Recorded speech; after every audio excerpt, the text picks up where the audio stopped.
사랑하는 성도님들께서는 사람 하면 가장 먼저 떠오르신 게 무엇입니까? 사람은 여러 가지 특징이 있죠. 도구를 사용할 줄 안다는 그런 특징도 있고, 서로 사회를 이루면서 무리를 이루고 함께 생활한다는 그런 특징도 있고, 또 다른 특징으로는 생각한다는 특징도 있죠. 그래서 우리가 인간은 원래 학명으로는 호모사피엔스라고 해서 생각하는 인간이라고 하지 않습니까? 그런데 또 굉장히 특이한 특징으로서 인간은 말을 한다는 특징이 있죠. 언어를 사용한다는 특징이 있습니다. 이렇게 음성 언어로 말로 하는 언어가 있고, 또 성경책처럼 이게 글을 써서 함께 전하는 그런 문자 언어가 있습니다. 이런 식으로 사람은 언어를 사용한다는 굉장히 중요한 특징을 가지고 있습니다. 그런데 이 말이 그렇게 중요하죠. 그래서 인간의 특징이라고 할 만큼 너무나 중요한 게 이 말이라는 건데, 우리가 일상생활을 하다 보면 이 말 때문에 굉장히 곤란한 그런 상황에 놓이는 경우도 많습니다. 이 말 때문에 우리가 대화하다가 상대방에게 굉장히 큰 신뢰를 저지르고 상처를 주는 경우도 있고, 또 어떤 경우에는 이제 나라에서 아주 높은 사람이 말 잘못했다가 주가 총액이 엄청나게 흔들리고 몇천억씩 날아가는 그런 경우도 있습니다. 그만큼 이 말이라는 게 굉장히 신중하게 해야 되는 경우도 있습니다. 그만큼 이 말 한마디 때문에 큰 결과가 나온 경우가 많기 때문입니다. 그러다 보면 우리가 당연히 위축되죠. 말을 신중하게 해야 된다라는 생각 때문에 굉장히 조심스러워질 수도 있고, 어떨 때는 그냥 말을 안 하는 게 마음 편할 수가 있어요. 그냥 조용히. 특히 우리가 언제 많이 조용히 있습니까? 부모님한테 혼날 때 무조건 조용히 있어야 돼요. 거기서 한마디라도 했다가 잔소리 된 게 10분, 20분 길어지죠. 그거 괜히 이제 더 혼납니다. 그러니까 차라리 그때는 아무 말 안 하고 조용히 있다가 죄송합니다. 잘못했습니다. 이거 외에는 할 말이 없죠. 그런 것 생각하면 정말로 말하는 거 조심히 해야 되는구나.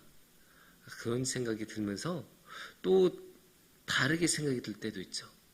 말 때문에 우리가 이렇게 곤란한 그런 경우가 생기는데, 그러면 우리는 언제 말을 해야 될까? 왜 말을 해야 될까라는 생각이 들 때도 있습니다. 우리는 왜 말을 해야 될까요? 언제 말을 해야 될까요? 성경에서도 당연히 말을 굉장히 중요하게 여깁니다. 왜냐하면 성경에는 말을 하는 경우가 너무나 많이 나오고, 주님께서 우리에게 주신 성경이야말로 하느님의 말씀이시고, 또 예수님 자신도 말씀이시지 않으셨습니까? 그러니까 이 말이란 것은, 언어란 것은 성경에서 굉장히 중요합니다. 그래서 성경에서는 언제 왜 말을 해야 되는지에 대해서 어떻게 말씀하시는지 함께 생각하고 나누는 시간을 갖도록 하겠습니다. 오늘의 말씀에서는 이제 에스겔이 이제 또 계속 예언하고 하느님의 말씀을 대신 전하는 그런 말씀을 볼 수 있는데, 오늘의 말씀에서는 크게 두 가지로 왜 말을 해야 하는가에 대한 대답을 찾을 수가 있습니다. 첫 번째 대답은 하나님의 말씀을 전할 때 말을 해야 합니다. 하나님의 말씀을 전해야 되는 경우가 있죠. 하나님이 보내셔서 하나님의 말씀을 전하라고 보내시면 당연히 그곳에 가서 하나님의 말씀을 전해야죠. 하나님이 말씀을 전하라고 거기까지 보냈는데 거기까지 가서 아무 말 안 하고 비비꼬고 있으면 안 되죠. 그러면 안 됩니다. 그럴 때는 가서 말씀을 전해야 되죠. 그 말씀은 우리가 17절에서 정확히 볼 수 있습니다. 인자야, 내가 너를 이스라엘 족속의 파수꾼으로 세웠으니 너는 내 입의 말을 듣고 나를 대신하여 그들을 깨우치라. 너는 내 입의 말을 듣고 나를 대신하여 그들을 깨우치라. 말을 듣고 언어로 이제 말할 내용을 받은 다음에 그들을 깨우쳐라. 근데 깨우칠 때 어떻게 깨우치겠어요? 당연히 말로 깨우쳐야죠. 말을 해서 그 사람들에게 하나님의 말씀을 전하여서 자신이 지금 들은 그 하나님의 말씀을 받아서 그 말씀을 전해야 되니까 당연히 말을 해야 하는 겁니다. 그것을 위해서 무엇으로 세웠다고요? 하나님께서 그것을 위해서 파수꾼으로 세웠다고 하십니다. 그러니까 우리가 파수꾼으로 받은 이상 우리는 말씀을 전해야 되고, 그렇게 말씀을 전해야 될 때는 우리는 말을 해야 됩니다. 그게 왜 말을 해야 하는가에 대한 첫 번째 대답이 될 수 있을 거예요. 그 직무를 하나님께서는 아주 무게감 있게 생각하고 계세요. 그걸 어디서 알 수 있냐? 18절에서 21절까지 나오는 내용에서 알 수 있는데, 18절과 19절을 먼저 보겠습니다. 가령 내가 악인에게 말하기를 너는 꼭 죽으리라 할 때 네가 깨우치지 아니하거나 말로 악인에게 일러서 그의 악한 길을 떠나 생명을 구원하게 하지 아니하면 그 악인은 그의 죄악 중에서 죽으려니와 내가 그의 피값을 내 손에서 찾을 것이고, 네가 악인을 깨우치되 그가 그의 악한 마음과 악한 행위에서 돌이키지 아니하면 그는 그의 죄악 중에서 죽으려니와 너는 내 생명을 보존하리라. 17절에서 깨우치라고 했잖아요. 그리고 18절에서 다시 보면 네가 깨우치지 아니하거나 라고 나오죠. 그러니까 계속 이게 이어지는 거예요. 깨우치는 거 뭘로 한다고 했죠? 말로 깨우친다고 했죠. 그러면 18절에서도 깨우칠 때는 말로 깨우치는 거예요. 그리고 그 말이 계속된 걸 어떻게 할 수 있어요? 곧바로 다음에 말로 악인에게 일러서라고 나옵니다. 그러니까 말로 악인들에게 가서 말을 전해줘야 되는 거예요. 그걸 하나님께서 원하세요. 그렇게 가서 말을 전해주지 않으면 그 악인들은 결국 죽음에 이르게 되는데, 그 18절에서 뭐라고 나옵니까? 내가 그의 피값을 내 손에서 찾을 것이고 라고 합니다. 그러니까 말을 전하지 아니하면 그 사람이 죽는 건 죽는 것인데, 그 죽음은, 그 악인들의 죽음의 책임을 네가 받을 것이다. 그 책임 너한테 있다. 네가 파수꾼으로서의 역할을 제대로 안 했으니까 그 책임 너한테 있는 거야. 그 사람들이 잘못한 게 아니야. 악인들이 잘못한 게 아니야. 네가 파수꾼으로서 잘못했기 때문에 그건 너의 책임이야. 그렇게 아주 강하게 말씀하신 거예요. 거기에 대해서 반대로 19절에서는 네가 그렇게 전했는데도 그들이 그 말씀을 듣지 않고 그 악한 것에서 돌이키지 않으면 그때는 너의 책임이 없어. 그러니까 여기서 알 수 있는 게 무엇입니까? 우리가 우리 역할을 하지 못하고 파수꾼으로서의 역할을 하지 못하면 그 책임은 우리에게 있습니다. 하지만 우리가 우리의 소임을 다하면 그 책임은 우리에게 없어요. 그만큼 우리가 이 말을 전하지 않았을 때의 책임이라는 게 굉장히 큰 거예요. 우리가 우리 생명을 내놔야 할 정도로 아주 큰 책임인 거예요. 반면에 우리가 우리의 책임을 다하면 하나님께서는 우리에게 그 책임을 돌리시지 않으시고 우리의 생명을 보존해 주세요. 그게 18절과 19절의 내용이고, 사실 20절과 21절의 내용도 같은 내용이에요. 다만 20절과 21절의 내용은 악인에서 의인으로 대상이 바뀔 뿐이지 본질적으로 내용은 같습니다. 그러니까 우리가 여기서 알 수 있는 게 무엇입니까? 하나님의 말씀을 무조건 전해야 됩니다. 그 말씀을 전하지 않으면 우리의 목숨이 위태로워져요. 우리의 생명이 위태로워집니다. 그만큼 하나님께서는 강하게 말씀을 전하라고 우리에게 요구하시는 것입니다. 그래서 첫 번째 경우에 이게 우리가 하나님의 말씀을 전해야 한다. 그때 우리는 말을 해야 한다는 거예요. 하나님의 말씀을 전할 때 우리는 말을 해야 합니다. 그 다음에 이제 두 번째 경우가 나옵니다. 두 번째 경우는 무엇이냐? 우리가 말을 해야 하는 두 번째 경우는 27절을 보면 나옵니다. 그러나 내가 너와 말할 때 내 입을 열리니 너는 그들에게 이르기를 주 여호와의 말씀이 이러하시다 하라.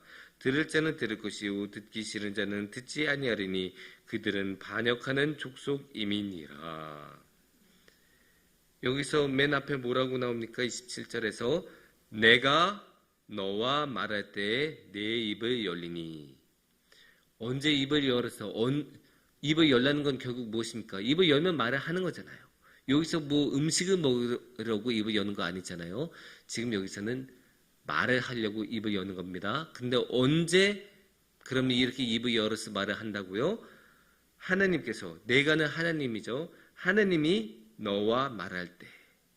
그러니까 우리가 하나님하고 대화를 할 때, 하나님의 앞에 나아가서 하나님하고 대화를 하고 하나님하고 이야기를 나눌 때는 우리가 말을 하는 거예요. 그게 두 번째 경우예요. 하나님하고 말을 할 때, 하나님하고 대화를 나눌 때는 우리가 말을 해야 합니다. 이게 아주 중요하게 하나님께서 여기시니까 27절에서 이렇게 따로 이렇게 강조를 하시는 거예요. 그런데 이게 재미있는 게 정말 무엇이냐면 26절을 보시면 내가 내 혀를 내 입천장에 붙게 하여 내가 말 못하는 자가 되어 그들을 꾸짖는 자가 되지 못하게 하리니 그들은 배역한 족속임이니라. 하나님께서 에스겔의 입천장에 혀를 붙게 해서 말을 못하게 하셨어요. 오히려 하나님께서는 이렇게 말을 못하게 하실 때도 있어요. 예언자인데도 불구하고. 예언자가 뭐예요? 가서 하나님의 말씀을 전하는 사람이잖아요. 그런데도 말을 못하게 해요.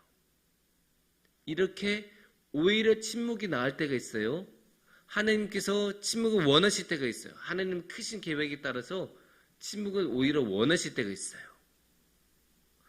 우리가 실생활에서도 그래요. 일상생활에서도 차라리 우리가 침묵을 지키는 게 나을 때가 있어요. 언제? 특히 장례식장 같은 경우에서. 장례식장 같은 경우에서 괜히 우리가 유족들을 위로하신다고 이상한 말을 했다가 괜히 그게 유족들의 마음에 더 상처를 많이 줍니다.